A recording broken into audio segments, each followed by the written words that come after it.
BRS party working president KT Rama Rao గారు press ను address చేయబోతున్నారు కాబట్టి ప్రెస్ మిత్రులకు మనం సహకరిస్తేనే అన్న చెప్పేది ప్రజలకు తెలుస్తుంది.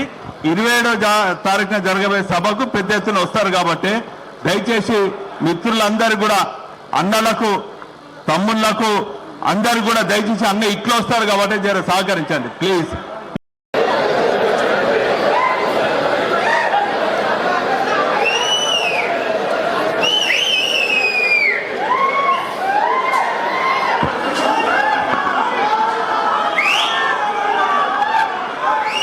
అన్నగారు వేదిక మీదకి వచ్చేదానికి సహకరించాలి ప్లీజ్.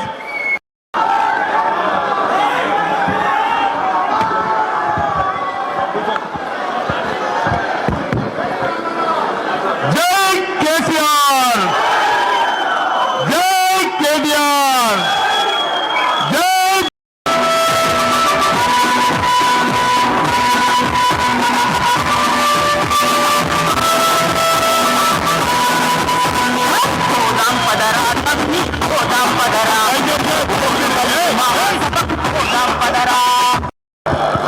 నిన్న కాశ్మీర్లో జరిగిన టెర్రరిస్టు దాడి ఏదైతే ఉందో అందులో మరణించిన 27 మంది భారతీయులకి నివాళిగా ముందు ఒక 2 నిమిషాలు అందరం కూడా లేచి మౌనం పాటించి ఆ తర్వాత మిగతా కార్యక్రమం చేసుకున్నాం. Thank you.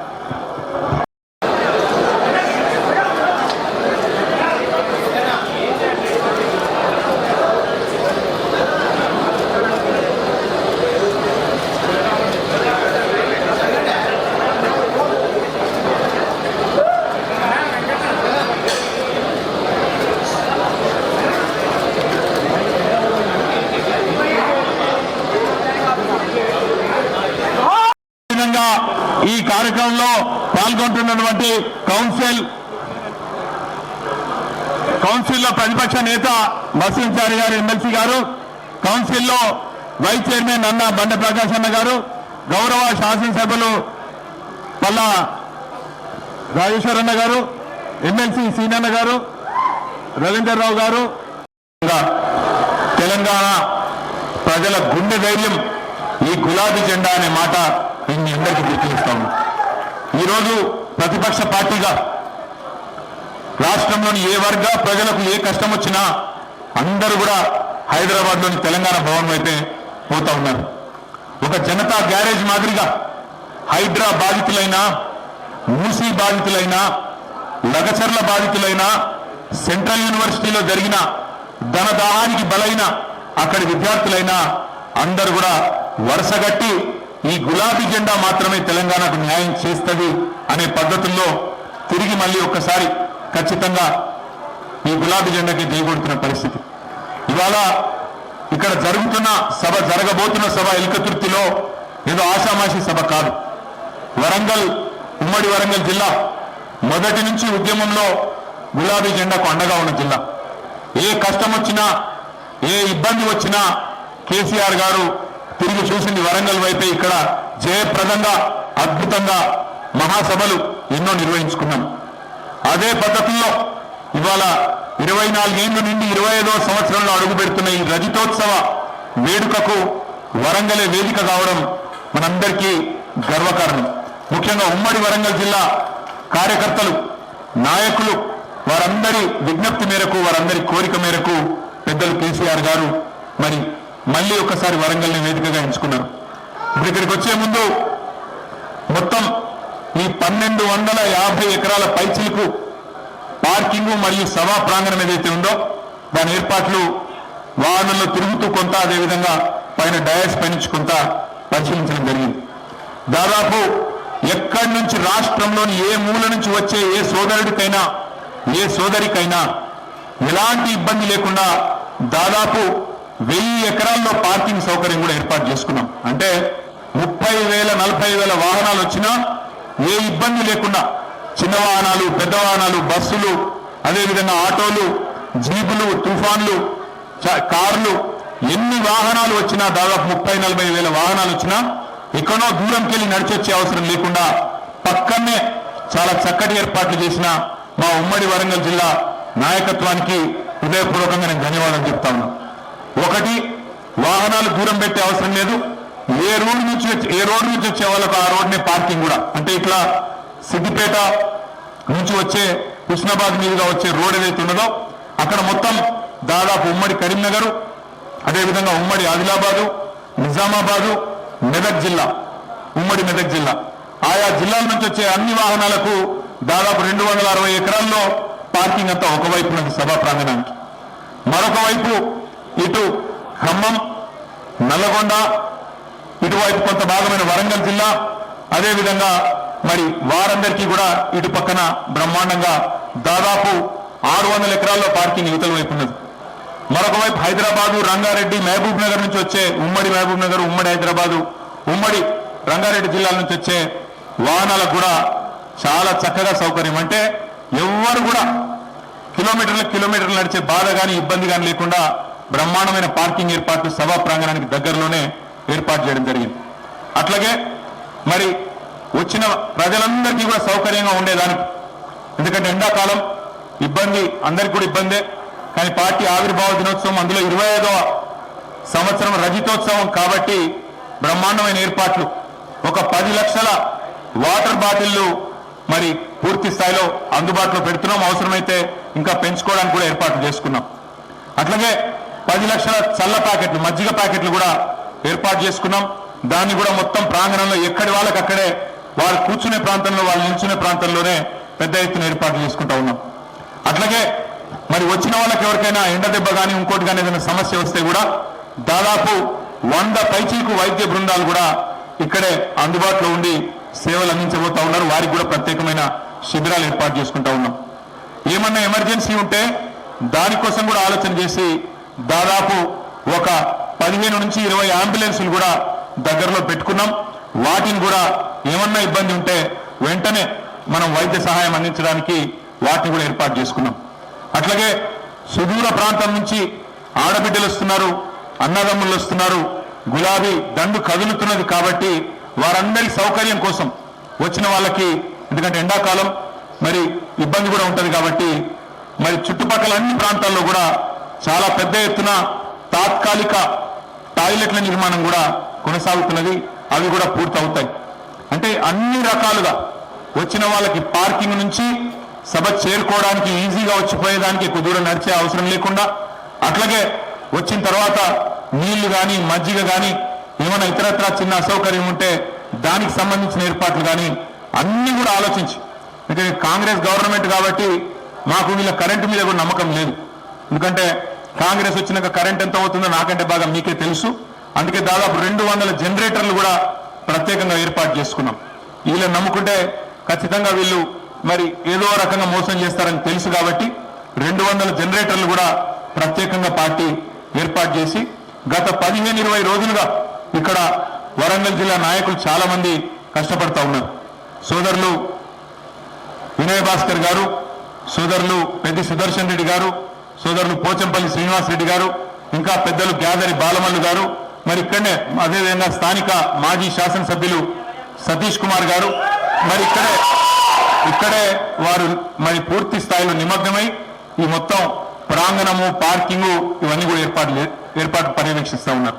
పెద్దలు దయాకర్రావు గారు, అదేవిధంగా గౌరవనీయులైన రాజయ్య గారు, గౌరవ శాసనసభ్యులు పల్లా రాజేశ్వర రెడ్డి గారు, ఇంకా మిగతా మిత్రులందరూ కూడా రెడ్డి నాయక్ గారు, ఇంకా మన మిగతా మిత్రులందరూ కూడా ఎక్కడి వారు అక్కడ వారి వారి నియోజకవర్గాలకు సంబంధించి సత్యవతి రాథోడ్ గారు, ఇంకా కవిత గారు, అదేవిధంగా మిగతా మిత్రులు ఎంపీ రవి గారు, ఇంకా మన రవీంద్రరావు గారు, పేరు పేరున అందరికీ వారందరూ కూడా వారి వారి నియోజకవర్గాల్లో జన సమీకరణ, అక్కడి నుంచి ప్రజలు పెద్ద ఎత్తున తరలి వచ్చే ఏర్పాట్లు కూడా చేస్తూ ఉన్నారు. నాకు ఉన్న అవగాహన మేరకు టీఆర్ఎస్ చరిత్రలో, ప్రస్తుత బీఆర్ఎస్ చరిత్రలో ఇది ఒక అతి పెద్ద బహిరంగ సభ కాబోతా ఉన్నది. మీరందరూ కూడా చూస్తారు. ఎందుకంటే ప్రతి నియోజకవర్గం నుంచి, ప్రతి జిల్లా నుంచి రిపోర్ట్ వస్తూ ఉంది. మాకు ఇంకా ఎక్కువ బండ్లు ఏర్పాటు చేయండి, కేసీఆర్ గారిని చూడాలి, ఆయన మాట వినాలి, ఆయన మాట వింటే ధైర్యం వస్తుంది, ఆయన మాట వింటే ఈ కాంగ్రెస్ అరాచక పాలన అంతం చేయడానికి ఈ బాధితులందరికీ గుండె నిండా మళ్ళొక్కసారి ఉత్సాహం వస్తుంది, కాబట్టి మేము వస్తామని చెప్పి ఎక్కడి వాళ్ళక్కడ ప్రతి నియోజకవర్గానికి సంబంధించి కూడా మరి ఒత్తిడి ఉన్నది. కానీ నేను మిత్రులందరినీ కోరుతా ఉన్నా, ముఖ్యంగా ఉమ్మడి వరంగల్ జిల్లా మిత్రులు, పక్కనే ఉన్న కరీంనగర్ జిల్లా మిత్రులను కూడా కోరుతా ఉన్నా, ఎవరికి ఏ వాహనం అందుబాటులో ఉంటే ఆ వాహనం తీసుకొని వచ్చేయండి. మీరు కొంతమంది దగ్గరున్న వాళ్ళు మోటార్ సైకిల్ మీద కూడా వస్తారు. హుస్నాబాద్, హుజురాబాద్ వాళ్ళు పెద్ద ఎత్తున మోటార్ సైకిల్ మీద కూడా రావడానికి ఏర్పాటు చేసుకుంటా ఉన్నారు. జాగ్రత్తగా రండి. కానీ ఎవరికి ఏ చిన్న వాహనం దొరికినా అందుబాటులో ఉన్న వాళ్ళు రండి. నాకు పొద్దున్నే ఈరోజు ఒక దృశ్యం చూస్తే చాలా గొప్పగా అనిపించింది. మళ్ళీ ఉద్యమం నాటి రోజులు గుర్తొచ్చినాయి. ఇక్కడ వరంగల్లో సభలు జరిగినప్పుడు గతంలో నర్సంపేట నుంచి, అదేవిధంగా పరకాల నుంచి ఆ ప్రభ బండ్లు వచ్చేది పెద్ద ఎత్తున. అట్లాగే మళ్ళొక్కసారి ఈరోజు సూర్యాపేటలో బయలుదేరినారు. అప్పుడెప్పుడో బండి యాదగిరి గారు పాట రాసినారు, బండి వెనుక బండి కట్టి అందరం పోదాం బయలుదేరని. మరి అదే పద్ధతుల్లో బండి వెనుక బండి కట్టి ఇలా సూర్యాపేట జిల్లా రైతన్నలు అక్కడ సూర్యాపేట జిల్లా కేంద్రం నుంచి పెద్ద ఎత్తున బయలుదేరి వాళ్ళు వస్తూ ఉన్నారు. ఇలా సాయంత్రం తొరూరు కూడా చేరుకుంటున్నారు.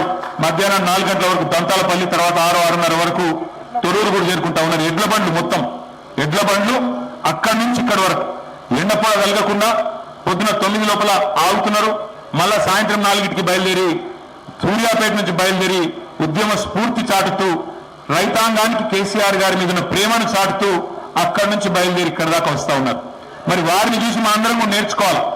60 లక్షల మంది గులాబీ దండు ఏదైతే ఉన్నదో వారందరికీ నా ప్రార్థన, ఇంతకు మించిన పని మనందరికీ కూడా ఏమీ లేదు. కాబట్టి మన అందరం కూడా బయలుదేరుద్దాం. దయాకరావు గారు చెప్తున్నారు వర్ధనపేట నుంచి కూడా 500 ఎడ్ల బండ్లు బయలుదేరి రాబోతా ఉన్నాయని చెప్తున్నారు. కానీ ఆ ఎడ్ల బండ్లతో ట్రాఫిక్ జామ్ చేయకుండ్రి. 26 తారీఖు చేరుకుంటాడు చేయండి. ఎందుకంటే గతంలో కూడా ఎన్నో అనుభవాలు ఉన్నాయి.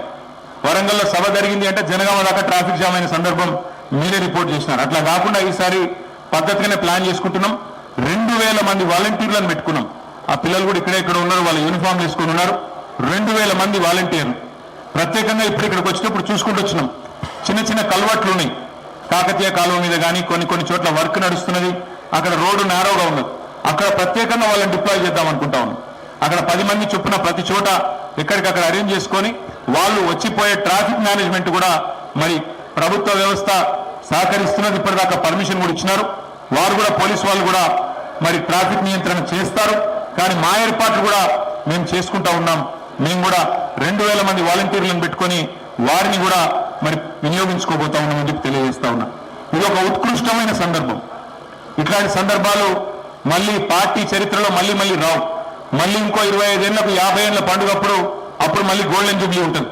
కాబట్టి ఈ రాష్ట్రంలో ఉన్న ప్రతి గులాబీ సైనికుడు, ప్రతి కేసీఆర్ మరి దళంలోని సభ్యుడు అందరూ కూడా ఖచ్చితంగా ఇక్కడికి చేరుకునే విధంగా ఏ వాహనం అందుబాటులో ఉంటే ఆ వాహనం అందిపుచ్చుకొని మన నాయకుడు కేసీఆర్ గారికి, అదేవిధంగా తెలంగాణ సమాజానికి ఒక కొత్త ఉత్సాహాన్ని ఇవ్వడానికి, జరుగుతున్న అరాచక పాలనను మరి ప్రశ్నించడానికి, వాళ్ళను ఖచ్చితంగా ఎదుర్కోవడానికి, ఎండగట్టడానికి, అదేవిధంగా బీజేపీ పార్టీ కూడా చేస్తున్న పన్నాగాలను గత 11-12 సంవత్సరాలుగా తెలంగాణకు చేస్తున్న అన్యాయాన్ని కూడా విడమర్చి చెప్పడానికి, అదేవిధంగా గ్రామానికి తిరిగి కేసీఆర్ గారి సందేశాన్ని చేరవేయడానికి మా వాళ్ళందరినీ కూడా కదిలి రావాలని విజ్ఞప్తి చేస్తా ఉన్నాం. పెద్ద ఎత్తున ఈ కార్యక్రమానికి సహకరించిన మీడియా కూడా హృదయపూర్వకంగా ధన్యవాదాలు. మరి కేసీఆర్ గారు బహుశా దాదాపు 4:30 గంటలకి ఇక్కడ చేరుకుంటారు. చేరుకొని 5-5:30 గంటలకి సమావేశం ప్రారంభమవుతుంది. అందుకే మనందరం కూడా ఖచ్చితంగా కేసీఆర్ గారు చేరుకునే టైంకి మనందరం కూడా చేరుకోవాలి. 4:30 గంటలకి 4-4:30 గంటలకు చేరుకొని ముందు రెడీగా ఉంటేనే సార్ కూడా వస్తారు. సార్ ఎట్లాగో హెలికాప్టర్ ద్వారానే వస్తున్నారు కాబట్టి మరి వారికి అన్ని అరేంజ్మెంట్లు కూడా చేయడం జరిగింది. టైంకి వస్తారు కాబట్టి మనం కూడా టైంకు చేరుకోవాలి. ట్రాఫిక్ మరి ఇంకోటి ఇరుక్కపోవద్దంటే కొద్దిగా ముందే వెళ్ళాలి. ఏప్రిల్ 27 నాడు మొత్తం రాష్ట్రంలోని 12,796 గ్రామ పంచాయతీల్లో ఎక్కడికక్కడ గులాబీ జెండాలు ఎగరవేసి మా సైనికులందరూ బయలుదేరాలి. అట్లాగే రాష్ట్ర వ్యాప్తంగా ఉండే మున్సిపల్ డివిజన్లలో కూడా ప్రతి మున్సిపాలిటీలో ప్రతి డివిజన్లో ఇవాళ జెండా ఎగిరేసి అక్కడి నుంచి మనం వరంగల్కు బయలుదేరాలి. పొద్దున్నే ఆ కార్యక్రమాన్ని పూర్తి చేసుకొని రాష్ట్రమంతటా కూడా కదం దొక్కి చలో వరంగల్ అని చెప్పి అందరం కూడా ఇక్కడ చేరుకొని ఈ కార్యక్రమాన్ని విజయవంతం చేసుకుందాం. కేసీఆర్ గారి ప్రసంగం, కేసీఆర్ గారి సందేశం వినాలని చెప్పి ఇవాళ ప్రతి తెలంగాణ బిడ్డ కరోనా సమయంలో ఎంతైతే ఉత్సాహం ఎంతైతే ఉత్సుకత ఉండేనో కేసీఆర్ గారు ఏం చెప్తారు అనే ఒక ఆనాడు ఉత్సాహం కరోనా టైంలో ఎట్లయితే ఉండేనో, ఎట్లయితే కేసీఆర్ మాటలంటే ధైర్యం వస్తుందనే వాతావరణం ఉండేనో మళ్ళొక్కసారి అదే వాతావరణం ఇవాళ రాష్ట్రం మొత్తంలో ఉంది. అందుకే తప్పకుండా ఈ కార్యక్రమం జయప్రదంగా చేసుకోబోతా ఉన్నాం. ఇక చివరి మాట మా వైపు నుంచి ఇప్పటిదాకానైతే యంత్రాంగం సహకరిస్తా ఉన్నది, సహకరిస్తారని మేము ఆశిస్తున్నాం. ఎందుకంటే ఇదేదో గవర్నమెంట్ మీద పోరాటానికో ఇంకో దానికో ప్రజలను రెచ్చగొట్టడానికో చేస్తున్న కార్యక్రమం కాదు. శాంతియుతంగా మా పార్టీ వార్షికోత్సవాన్ని మేము చేసుకుంటా ఉన్నాం. మా పార్టీ వార్షికోత్సవం 27 ఏప్రిల్ నాడు కాబట్టి 25వ వార్షికోత్సవం రజతోత్సవం కాబట్టి పెద్ద ఎత్తున ఏర్పాట్లు చేసుకుంటా ఉన్నాం. ఇప్పటిదాకా సహకరించినట్టుగానే రాబోయే 3-4 రోజులు కూడా సహకరించి ఎలాంటి విఘ్నాలు లేకుండా ఎలాంటి అవాంతరాలు లేకుండా ఈ కార్యక్రమాన్ని విజయవంతం చేయడంలో సహకరించాలని జిల్లా యంత్రాంగానికి అదేవిధంగా పోలీస్ అధికారులకు కూడా విజ్ఞప్తి చేస్తూ మీ అందరికీ కూడా హృదయపూర్వకంగా సహకరించినందుకు ధన్యవాదాలు, నమస్కారాలు. ఏమైనా ప్రశ్నలు ఉంటే ఏమైనా అడగదలుచుకుంటే సీరియస్గా తీసుకోవాల్సిన అవసరం లేదు. ఇంకేమన్నా? Thank you.